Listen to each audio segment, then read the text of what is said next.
Hey, good morning, church. So glad that you are joining us online today. I decided, you know what? My friends are at home. I want to join them. I'm here in my living room. I'm Pastor Timmy Riggs, one of the pastors here at BFC. I hope you're doing well. Real quick, we love to know where everyone is watching from. So if you wouldn't mind, throw your location. Say, hey, I'm in New York. I'm in Florida. I'm just down the street. Whatever it is, let us know. I think that's always fun for us to know where you are. You know, as I think about it, I think in my own life, whenever I've gone through something, maybe big, maybe small, if I try to just go through it on my own, it's usually a whole lot harder than when I allow someone else to walk with me through it. And so here's what I want you to do. If this is your first time ever jumping online with us here, we would love to get connected. We believe that becoming more like Jesus and helping others come to know Him happens best when we live in community. And so the easiest way for you to get connected with us is to fill out a Connect form.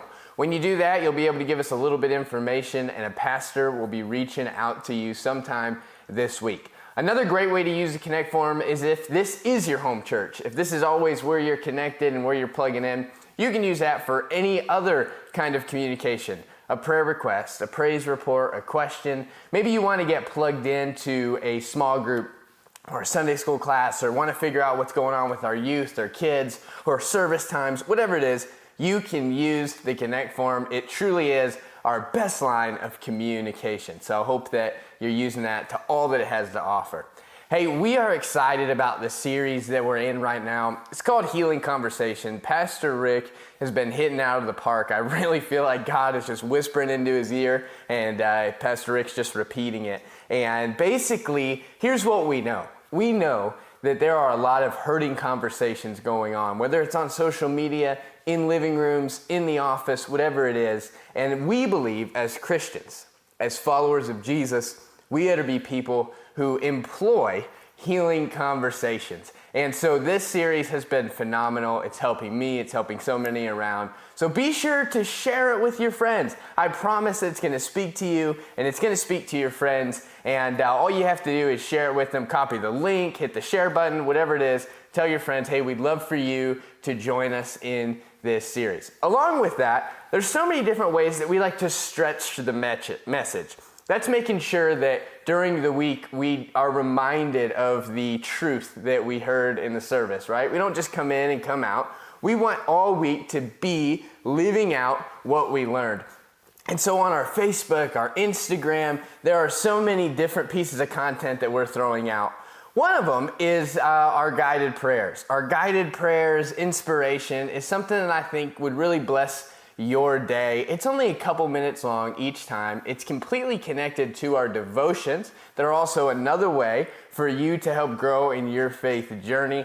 And so I hope that you're checking those out. It's either a quick guided prayer, me praying for you, or maybe just a little bit of remembering about who we're to be as Christ followers. So I hope that you're checking it out, following us on Facebook, on Instagram. There's all types of stuff out there, right, on the web. And so wouldn't it be better to make sure that your day is full of positive things that are going to help you become more like Jesus and maybe not more like everything else that's out there. So I hope that you are plugging into that. We're about a minute and 15 seconds away from jumping into service. So like I said, if you're just jumping on, feel free to share it. I really believe that this message is going to speak to you today. It's going to bless you, and it can bless those that you know as well. We are almost to the end. Can you believe we're in the fourth quarter of the year? And I'm choosing to believe that 2020 is going to have a fourth quarter, maybe like the teams that play the Atlanta Falcons. They're always losing in the fourth quarter. The other teams are winning. We're going to be the other team against 2020. I believe that God still wants to move. He wants to do things in our life. And so I hope that you're leaning into God's word, believing that He knows our days, that He's involved, and He just wants the best for us, and ultimately wants us to help Him in His greatest rescue mission in reaching lost souls. So the rest of this year, we're going to be positive, and we're going to believe that no matter what, God is walking through it with us. And so I hope that you and your family are well. We love you. We want to be walking with you through life. There's so many different ways that we can do that, like I said. So make sure you're leaning into those. And we're excited to begin worshiping today, and I'm so glad you're online with us.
Celebrate what he's done for us. Sing, I saw Satan fall like lightning. I saw Satan fall like lightning. I saw darkness run for good. But the miracle that I just can't get over, my name is registered in heaven. I believe in signs and wonders. I have resurrection power. Still the miracle that I just can't get over. My name is registered in heaven. Yeah, my praise belongs to you forever. Sing, this is my testimony. From death to life, His grace rewrote my story. I'll testify, by Jesus Christ the righteous, I'm justified. This is my testimony. This is my testimony.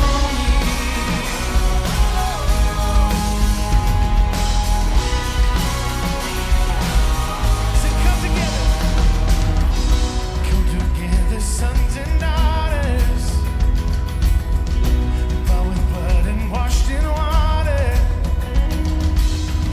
Sing the praises of the Spirit, Son and Father. Our God will finish what He started. Oh, our God will finish what He started. This is my testimony. From death to life, His grace rewrote my story. I'll testify, by Jesus Christ the righteous, I'm justified. This is my testimony. This is my testimony.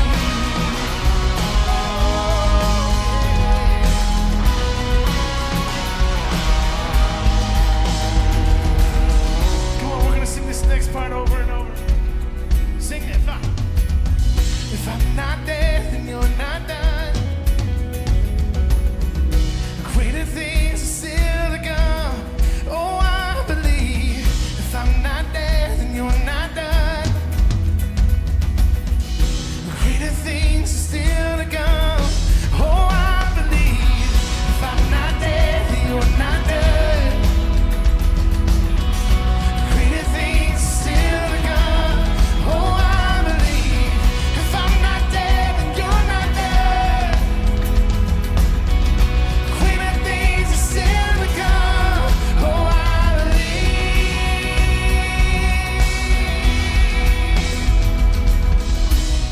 This is my testimony. From death to life, His grace rewrote my story.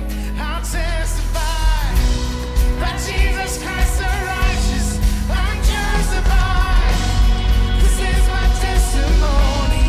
Oh, I'm alive. This is my testimony. From death to life, His grace rewrote my story. I'll testify, by Jesus Christ the righteous,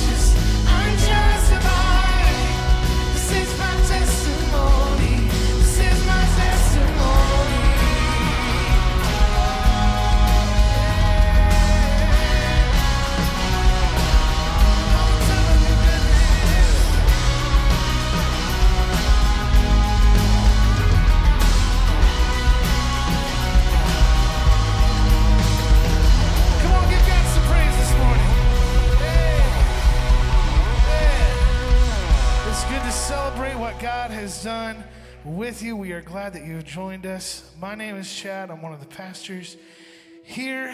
Thanks for singing with us. Man, it's just better when everybody's singing, right? That's so good. And that's what I want to talk about. These moments we've talked a lot about, how this is a time where we come and we commune with God. That it's not just fun to sing. Yes, it is, but there's something going on here, that we're singing praises to God, and that God in turn meets us right where we're at. And so this is a time where we can find rest for our weary, broken souls. I don't know what you faced this week. Some of the stuff that I faced this week has been pretty challenging. As a matter of fact, my daughter told me that Uncle Philip is stronger than me. And so I hit the gym really hard. I got emasculated by my 6-year-old. And I'm sitting here and my body is broken. My mind is tired. That whole last song, I was like, am I playing the right chords? And you might be in that same spot. Or maybe there's something deeper going on. Maybe you're running from God. Maybe you're in a place where you're not chasing after him. But I want to tell you this morning that no matter where you're at, no matter what you're doing in life, you can stop and you can turn and you can face our Father, and he will run towards you and embrace you. And that's what these moments are. So I encourage you to lift your voice and just sing your heart out to our Father. Come on, let's do it.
Lord, we're running to you. We surrender our hearts. God, we need more of you. Lead us to a place of surrender.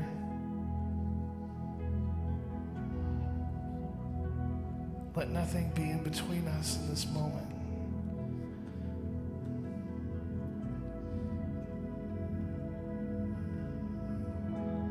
Here is where I lay it down, every burden, every crown.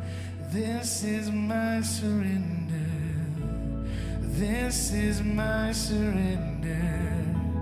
Here is where I lay it down, every lie and every doubt. This is my surrender. Sing, I will make room. And I will make room for you to do whatever you want to do whatever you want to. And I will make room for you to do whatever you want to do whatever you want to.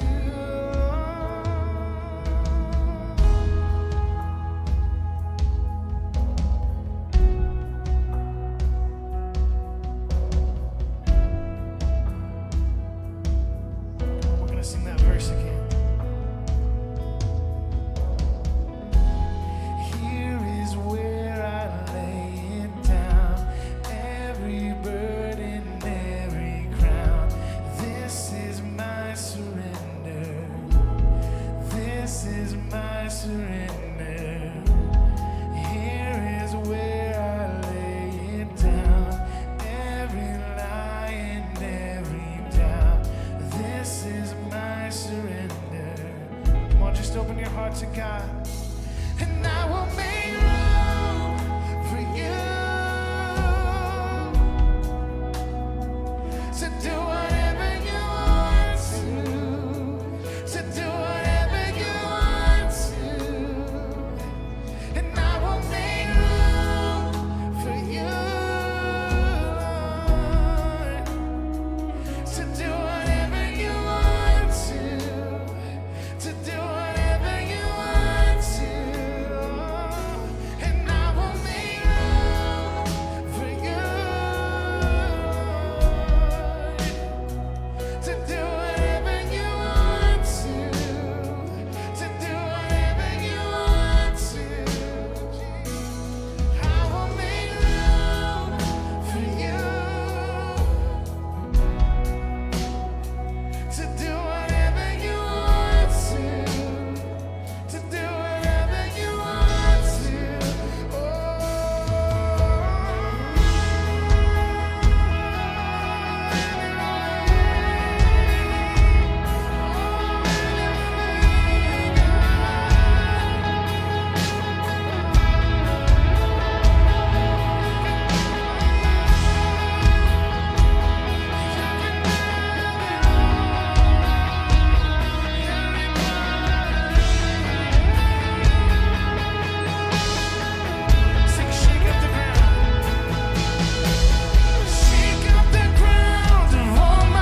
and I will make room for you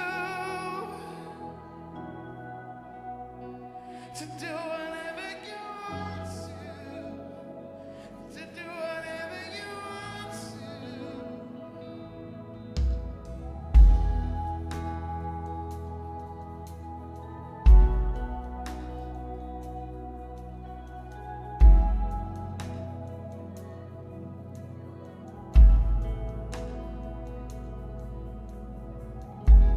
Here is where I lay it down. You are all I'm chasing now. This is my surrender. This is my surrender. Here is where I lay it down. You are all I'm chasing now. This is my surrender. This is my surrender. God, we give everything to you this morning. We lay it at your feet. All our hopes and fears, all our failures and doubts, all our dreams for the future. We take pause and we say, God, we empty ourselves so that we can be filled with your Spirit, and we boldly come and ask for that in these moments together. We love you. It's in your great name that we praise you. Amen. Come on, let's give God some praise. He's good, huh? Yeah. Good morning. You guys can all take a seat. My name is Casey Myers. I am one of the pastors here. If you're joining us online or if you're joining us here in person, first, second, third floor, we are so grateful to worship together this morning. I also just wanted to say really quickly to all you LeBron James fans out there, I'm so sorry he wasn't able to get it done on Friday night. Hoping for the best tonight. And if you're not a LeBron James fan, I'm available for healing conversations anytime that you would like. Seriously though, this is a time where we need to connect more than ever, and we want to do just that. If you would be willing, if you're a first-time guest, if you've been here forever, if you have a prayer request, if you have any questions at all, we would love to connect with you. So feel free to text connect to the number on the screen, and a pastor will reach out to you this week. We also are incredibly grateful for the way that you continue to give. It allows us to continue in partnerships, to continue in ministry in these really difficult times. And we are so grateful for the way that you continue to give so graciously and so generously. And so today we have been, or I guess these last few weeks, we have been in a sermon series called Healing Conversations that Pastor Rick has been guiding us through. And I know in my family, I have been going through some of these exact healing conversations that need to happen. And so let's prepare our hearts this morning as we hear from the word of the Lord.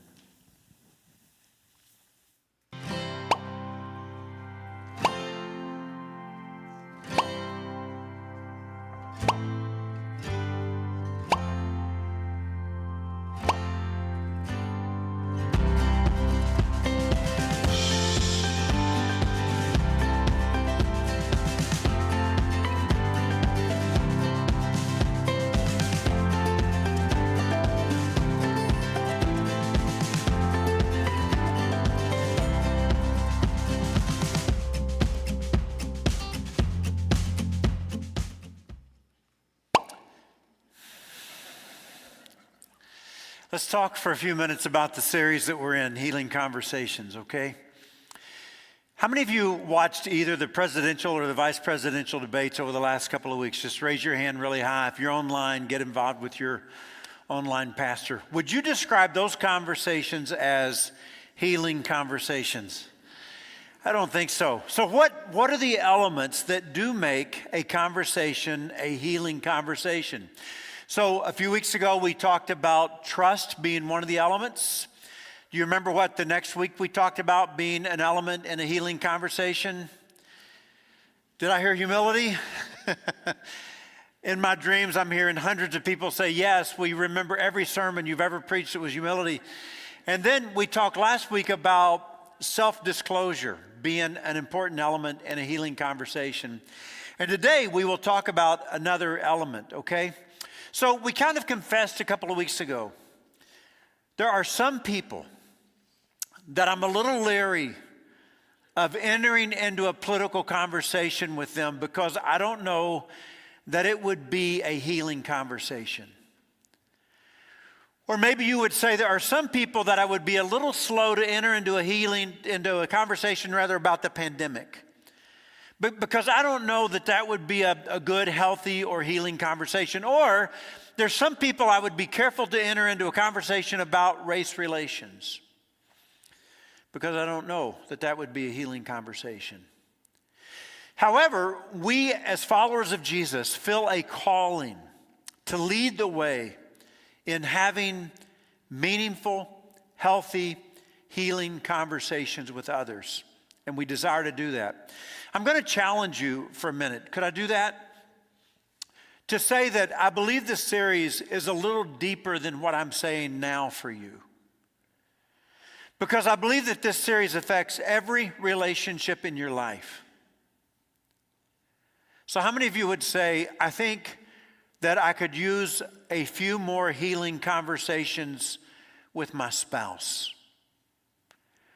Or I could use a few more healing conversations with my kids, or with my parents, or with some of my closest friends, or with my coworkers, or with members of my extended family. And so here's where it all came home for me, all right? Yesterday I attended the funeral of Marissa Murrah. Marissa was only 19 years old, and she lost her life in an accident that was caused by a drunk driver. So my favorite line that I heard at the funeral yesterday was, Marissa wasn't expecting to leave this world this early, but she was ready. And over this last week, I've listened over and over again to songs that I found on Facebook that she was singing, songs of worship that she was singing to her Father, to her Lord, to her God. And she has fed my soul. Here's what I decided, because I can't help but think about my own girls, Brittany and Morgan. If something happened to one of my girls, like what happened to Marissa, I would sure hope that my last conversations with them would have been healing conversations. That's why I'm trying to say to you this morning that what we're talking about is so relevant to where you're living your life today and to every relationship that you engage in. And so I want you to lean in this morning. And I want you to hear what God might be trying to say to you through His Word as we focus on healing conversations. So, are we ready? Here we go. We're in the Gospel of Luke, chapter 6. And in the Gospel of Luke, chapter 6, Luke reminds us of Jesus' teaching in what we call the Sermon on the Mount, or the sermon, as Luke says, on the plain. Now, lots of people come to hear Jesus. Disciples, people who are already following Jesus. But then Luke says there was also this great number of people. Why would a great number of people come? Luke says, well, they came for two reasons. They came to hear him teach, and Luke says they also came because they were in need of healing. In fact, Luke says that people were trying to touch him. So many people were trying to touch him because there was so much power coming from him. Everybody was getting healed. So it's in this Sermon on the Mount that Jesus breaches this conversation about our hearts. The very seat of who we are, the very core of our being, who you and I really are. And in the conversation, he answers a powerful question. And the question that he answers is, how do I know what is really in my heart? How do I know what kind of a heart I really have? What kind of a person I really am? And Jesus says, it's simple.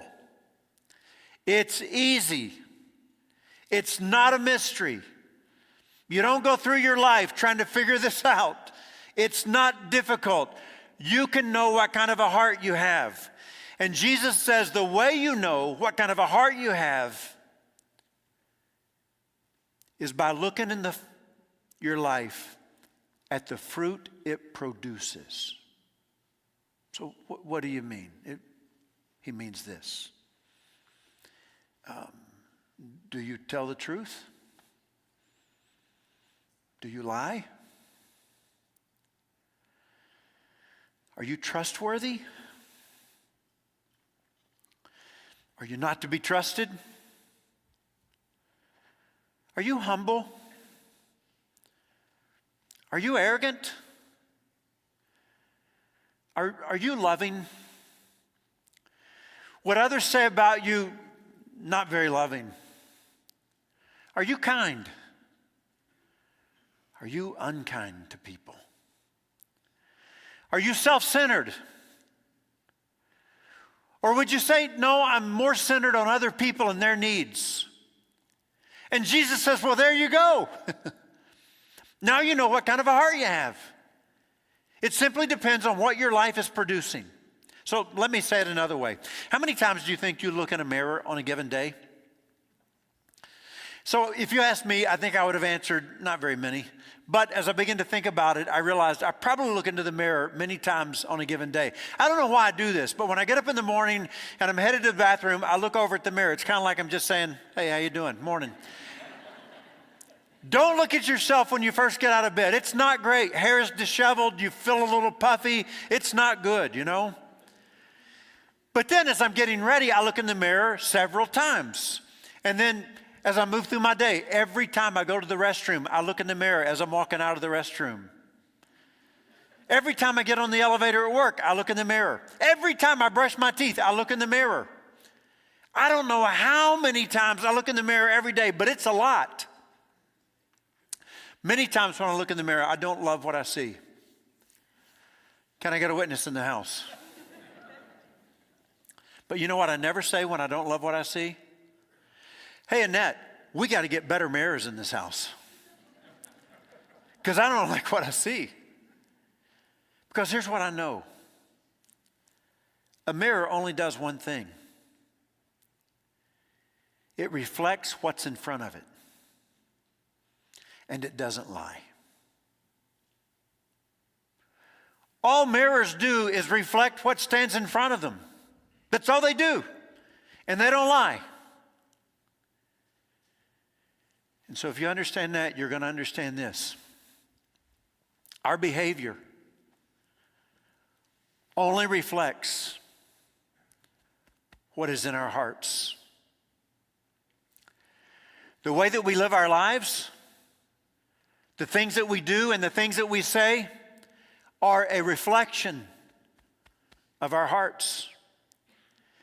And sometimes I really don't like my behavior, and sometimes I'm really disappointed in myself, and it's hard for me to admit this truth, but it's a reflection of what is in my heart. And what I find myself in those moments doing is wishing my heart was different, because I sometimes don't like what's in my heart. My behavior, the way that I live my life, the words that I say, the things that I do is simply a reflection of what's in my heart. And so let me take you to Jesus' words, because those are his, not mine, okay? Luke chapter 6, beginning with verse 43. Only 3 verses today. So we're going to dive in deep. Here we go. No good tree, Jesus says, bears bad fruit, nor does a bad tree bear good fruit. Each tree, Jesus says, is recognized by its own fruit. Just like our behavior is reflected in our heart. Jesus says, here's what I mean by that. People do not pick figs from thorn bushes. And you don't pick grapes from briars. You pick them from grapevines. And here's the application. A good man brings good things out of the good stored up where? In the heart. And an evil man brings evil things out of the evil that's stored up where? In the heart. And then Jesus goes directly to what we're talking about today, conversations with each other. And here's what he says. For the mouth speaks what the heart is full of.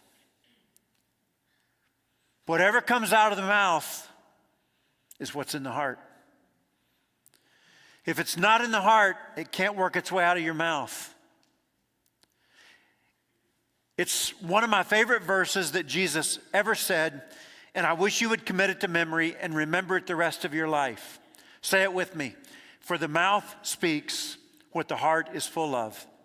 Another translation says, out of the overflow of the mouth, the heart speaks. And so whatever's coming out of our mouths, it's what's in our hearts. So our behavior, what we do, how we live our lives, and what we say is only a reflection of what's in our hearts. All right, so let's do a little drill together. See how good you are at horticulture. You ready? Do your best. If you don't get it right, not going to judge you for it. Just give me your best shot at this, okay? I'm going to put a picture of a tree on the screen. You try to tell me what kind of a tree it is. You ready? Here we go. Oh, you guys are good. Let me give you one more and see how good you are at this. Oh, man, you guys are 100% so far. That's what makes the illustration so awesome. It's because Jesus is brilliant in just making it really simple. And here's what he says. He says, every tree is recognized by its fruit. So when I put the picture of apples on an apple tree, you say, well, that's an apple tree. If I put the picture of oranges hanging from a tree, you say, well, it's an orange tree, because we know that every tree is recognized by its fruit, right? Now lean in. It's also true for people. It's true for you. And it's true for me. So people witness the way that we live our lives. They watch what we do, and they listen to what we say. And guess what? They have a really good idea of who we are at the very core of our being.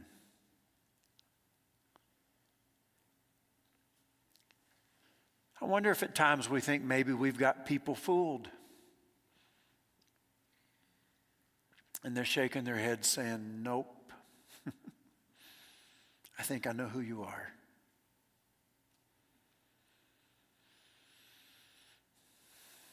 Because we are known by our fruit. And our fruit is a reflection of what's in our hearts. So, Jesus goes on to say, here's how it works. A good man brings good things out of the good that's stored up in their hearts. So when I see people doing good things, and when I see people being compassionate, and when I see people being concerned, when I see people loving other people, and when I see people forgiving other people, when I see people looking like Jesus in the way they live their lives, I realize that's coming out of the good in their hearts. That doesn't come from anywhere else. But Jesus says the flip side is true. An evil man brings evil things out of the evil stored up in their hearts. And so when I see people being mean-spirited, and when I see people being hateful, and when I see people mistreating other people, and when I see people using conversations to hurt others, I realize it's coming out of a heart that is full of evil. You can't get that stuff anywhere else. It all comes from our hearts. And so if you're at a place in your life today and you're saying, I kind of want to know how my life is going and how I'm living and how I'm doing, how I'm getting along and how I'm functioning. Well, Jesus says there's one way to surefire know. And that's to look at the fruit that your life is producing. Do you lie? Do you tell the truth? Are you humble? Are you arrogant? Are you unkind to people? Are you kind? Do you love others deeply? Do you not love others so deeply? Are you terribly self-centered and selfish? Or do you find yourself putting the needs of others above your own? And Jesus says it's not a mystery. It's not hard to figure out. It's not like you have to go through your life just kind of confused and wondering what your heart is like.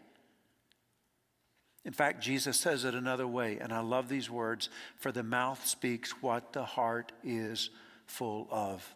Go with me on a missions trip to Africa for 10 days.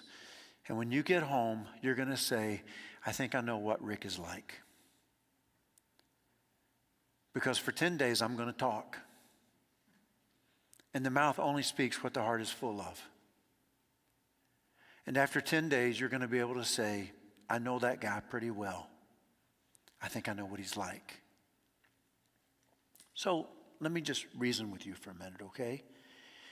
If our behavior, the way we live our lives and what we say and what we do is a reflection of what's in our hearts, then it's not about changing my behavior. It's about God changing my heart. My behavior, if my heart is back here, is never going to keep up, right? I mean, I can try to do self-help stuff and try to get better at things, but the truth is my heart is my heart and my behavior is a reflection of my heart. And so if my behavior is truly a reflection of what's in my heart, then it's not about just trying to change my behavior. It's about God changing my heart. So years ago, I moved to Nashville to pastor a church 25 or more years ago. And I was sitting in my office one day, this little bitty office up behind the stage of the church, kind of off in the corner, a little concrete block office. And my phone rings. And so I picked up the phone because years ago, that's how you would answer a phone. I know that's foreign to some people, but I picked up the phone and I said hello. And the guy on the other end said, Pastor Rick? And I said, yes. He said, I'm Pastor Mike. I pastor a church only about 3 miles down the road from you. And I thought maybe if we were going to pastor churches so close together, we should get to know each other. Maybe we could become friends. I would love to take you to lunch. I said, sure. So it was 25 years ago or so, and we're still friends today.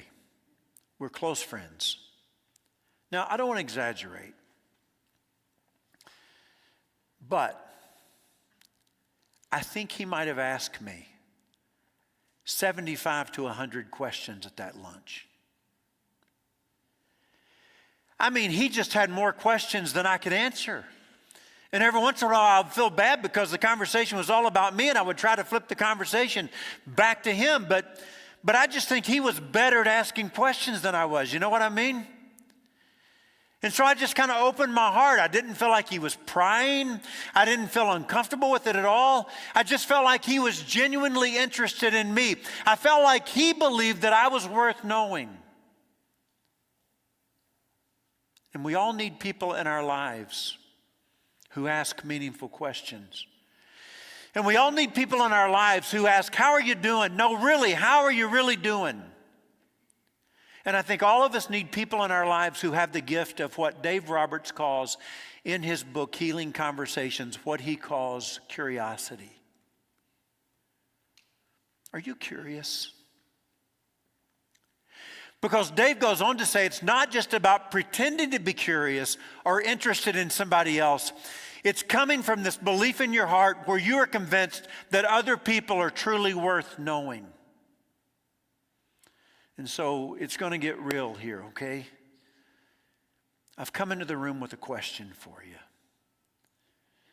And here's my question. We're talking about what's in our hearts. And we're talking about being curious in conversations and genuinely being interested in the other person. And so here's the question. Are our hearts sometimes so full of ourselves that our own story dominates our conversations, and we really aren't all that interested in the people around us or what they might have to say? I know it sounds a little more like an indictment than a question. I don't mean it to be. I really want you just to think with me. Are we in our hearts so full of ourselves that our own story dominates our conversations to the point that we really aren't all that interested in the people around us or what they might have to say? We're kind of consumed with ourselves. Jesus says, the heart speaks what the mouth is full of. And if we only talk about ourselves, then it tells us what our hearts are full of, right? Self-centeredness. If that's the case, then here's what we have to do. We must ask God to move us from being self-centered to being others-centered. Can I move from being so self-focused to being others-focused? If my behavior is really the way that I live my life and what I do and what I say, if it's really a reflection of what's in my heart, then it's not about changing my behavior. It's about asking God to change my heart. And it's asking God, can you somehow move me from being so self-centered to being more others-centered with my life? See, we're not talking about just looking for somebody who is curious, who wants to hear my story. We're talking about becoming curious in other people's stories. So, I feel like for me to preach this sermon is like the blind leading the blind. Because I talk way too much. And often I talk too much about me. In fact, I'm talking about me right now, this very minute. So there are listeners and there are talkers. There are people who talk more than they listen. There are people who listen more than they talk. So which category would you be in? If you're online, I wish you would communicate with your online pastor right now. And those of you in the room, how many of you would consider yourselves, I think, Pastor Rick, I'm a talker. I talk more than I listen. Just hand really high on it. Be proud of it. Don't shy behind it. Keep them up. We're counting right now. 1, 2. Come on. Are you really? Come on, hands up. If you're a talker more than a listener, go ahead, own it. Just, that's who I am. How many of you would say, I'm a listener? I think I listen more than I talk. Would you just, how many of you did not participate in this whole thing? Just raise your hand really high in the air. So I'm much more of a talker than I am a listener. And sometimes I've come to understand that one of my favorite subjects to talk about is me. And I listen to this sermon that I'm preaching right now, and I'm just telling you from my heart that I have a goal. I want to live in a better way. I want to live the Jesus way. I want to practice healing conversations. And I know in my heart that one of the elements in healing conversations is curiosity. And I want people to spend time with me, and when they walk away, I want them to say, Pastor Rick was really interested in me. That's what I want. And so I've got to remind you of a breakfast that I had about a year ago with my friend Jim. And Jim says to me, hey, Rick, I made a decision about where I want my life to go. And I said, really? Well, you've got me. I'm all ears. Where do you want your life to go? And here's what he said to me. I've decided that I want to be more interested than interesting. And man, out of a sincere heart, Jim says to me, I've spent my whole life trying to be interesting to people when what they really wanted and needed me to be was interested. All of my life, I've tried to be interesting. And what people were begging for was for me to be interested.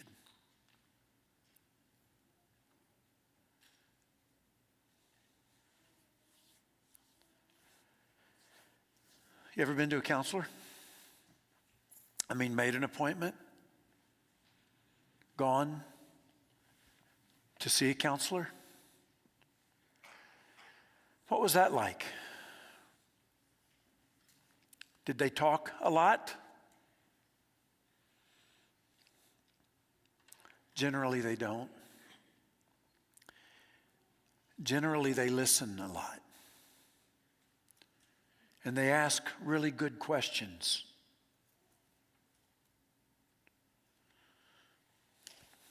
generally they're very curious people. And we gladly pay them to listen.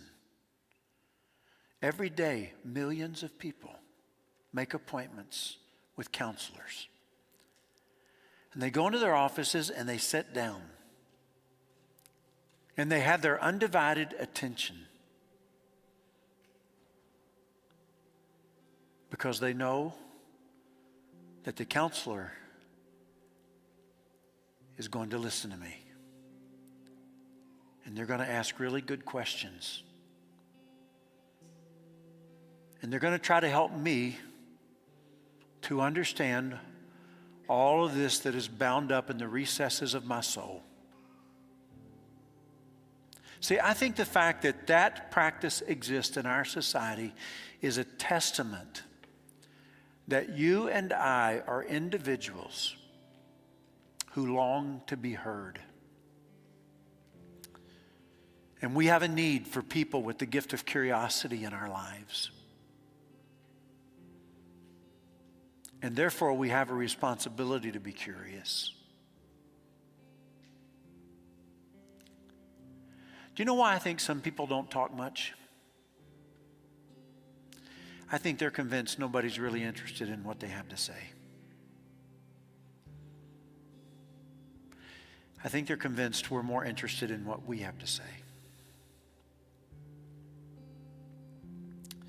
But you and I know that if we're going to engage in healing conversations, and as the Church of Jesus Christ, if we're going to lead the way in healing conversations, we're going to have to be more curious.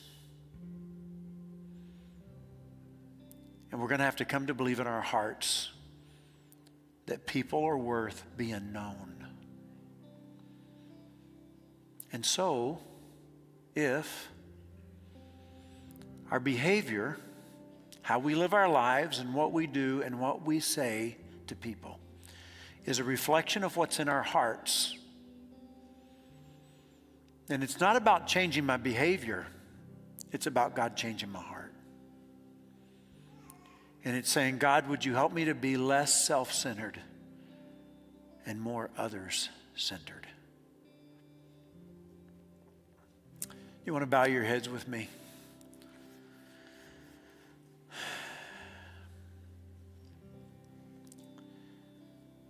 I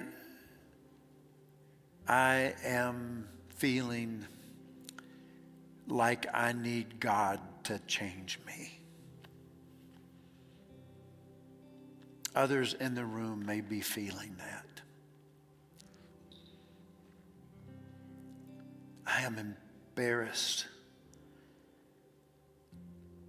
at how my story has dominated conversations over the years.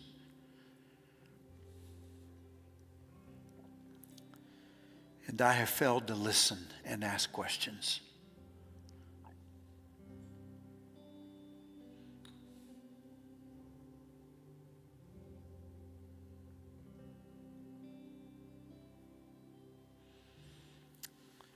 And so just pray as you feel like you need to pray.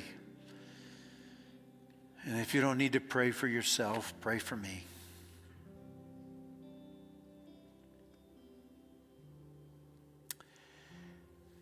I would also like to take a moment to say that maybe you say, Rick, when I hear you talk about living this way, that's a community I want to be a part of. If that's the church, I want in the church. Maybe you don't consider yourself a follower of Jesus today, but you want to become a follower of Jesus. And so I'm going to invite you in a moment to pray a prayer with me.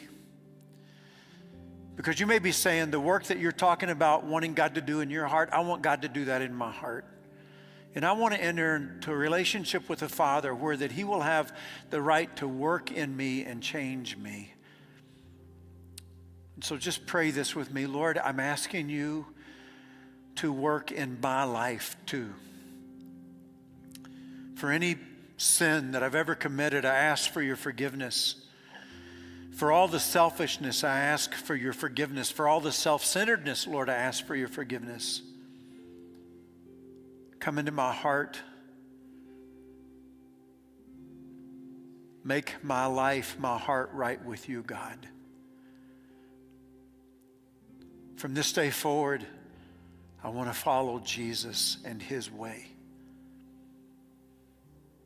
And we pray this in Jesus' name. Amen.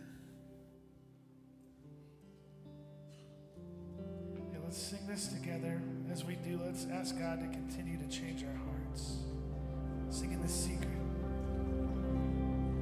In the secret place where I see your face, will you take me there again? You can search my heart in the deepest part, from beginning to the end. Sing to you. To you, my eyes are lifted. To you, my prayer is rising up. You've captured my attention. Consume me, consume me. God, give me a heart of living ever after you alone. Gold and silver, you can take it. All I want is you, I know.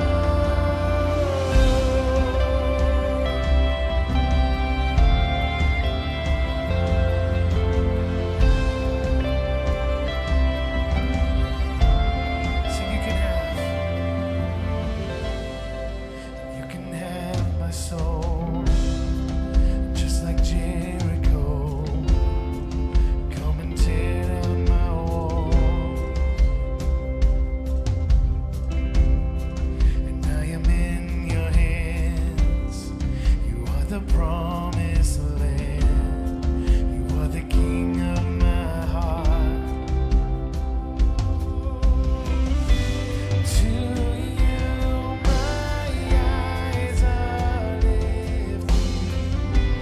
To you, my prayer is rising up. You've captured my attention. Consume me, consume me. God, give me a heart of begging ever after you alone. Gold and silver, you can take it. All I want is you, I love. You can have it all. Oh, change my heart, God, change my heart.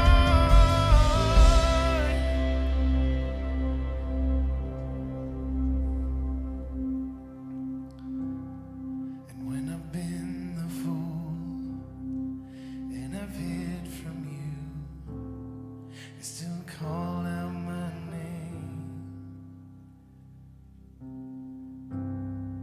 When my flesh is weak, will you help me see you are all that I need? Jesus, you are all that I need. Come on, sing this, sing. Oh, just let your heart pour out to God. He's the only one who can satisfy. He's the only one that can change. Mold us and shape us into your image, Jesus. God,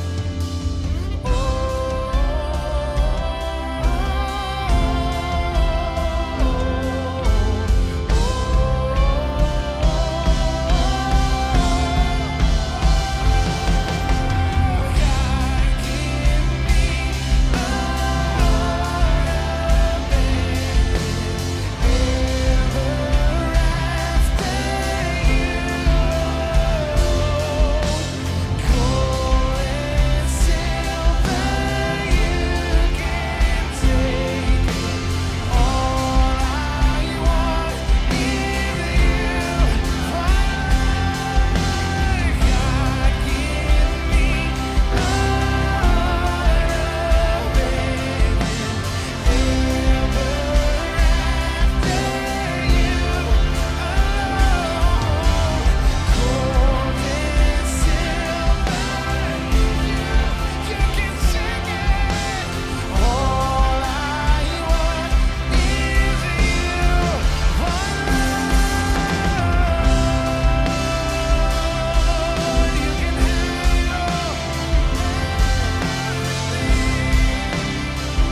and may you have healing conversations this week.